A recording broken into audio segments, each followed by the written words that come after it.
proudest about with these numbers. Right. So now another big story is that last night President Trump announced that tomorrow he's going to be hosting a meeting with the New York City Mayor-elect Zohran Mamdani. He calls him communist. I might have not wrong about that. But anyway, point is that the Mamdani's rise can be attributed to his, everybody's, the new buzzword, if you will, is affordability. Sure. Right? So how do we, people out there feel like they're, the economic situation isn't that great. Look, we're 10 months to the day here since the inauguration. But they want to see more. They want to see more action. We've seen a lot of steps you guys have taken. A lot of people are putting a lot of faith in what Secretary Besson is saying, that the first half of next year the economy is going to boom because of the policies you guys have enacted. What's your message to those out there who feel like that they haven't seen that gain?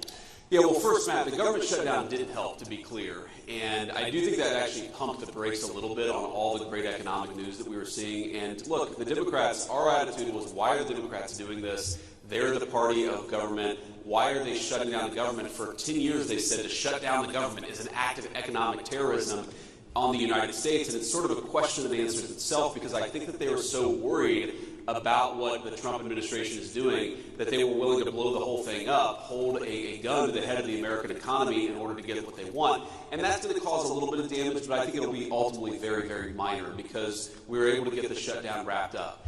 And I guess my message to the American people who are still feeling like things are unaffordable, who are still feeling like things are rough out there is look, we get it, and we hear you, and we know that there's a lot of work to do. There's a lot of wood to chop, because the Biden administration put us in such a very, very tough spot.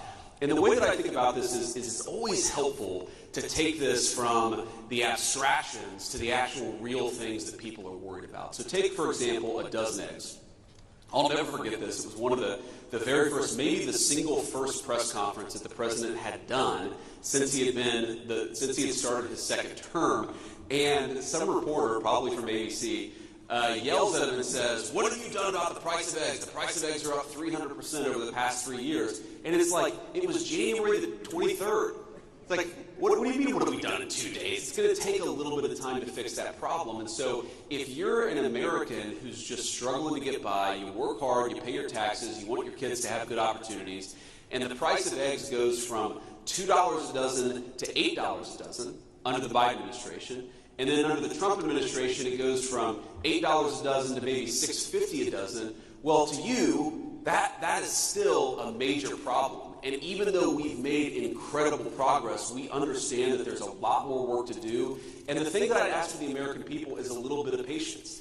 This economy was not harmed in 10 months. It took a deliberate 4-year administration that was making life harder for everyday Americans, that was importing foreign workers instead of giving jobs to American workers, that was over-regulating, over-taxing, overspending. They were doing everything wrong. And as much progress as we've made, it's going to take a little bit of time for every American to feel that economic boom, which we really do believe is coming. We believe that we're on the front end of it, but we also recognize that we've got a lot of work to do to undo the damage that Joe Biden did to the American economy. And the last one I'll say, Matt, let's be honest, it's not just Joe Biden.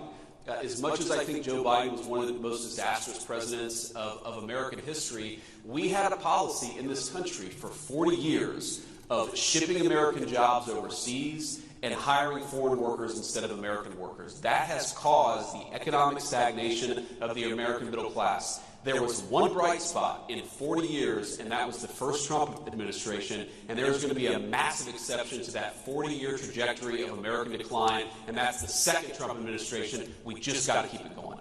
Right. So now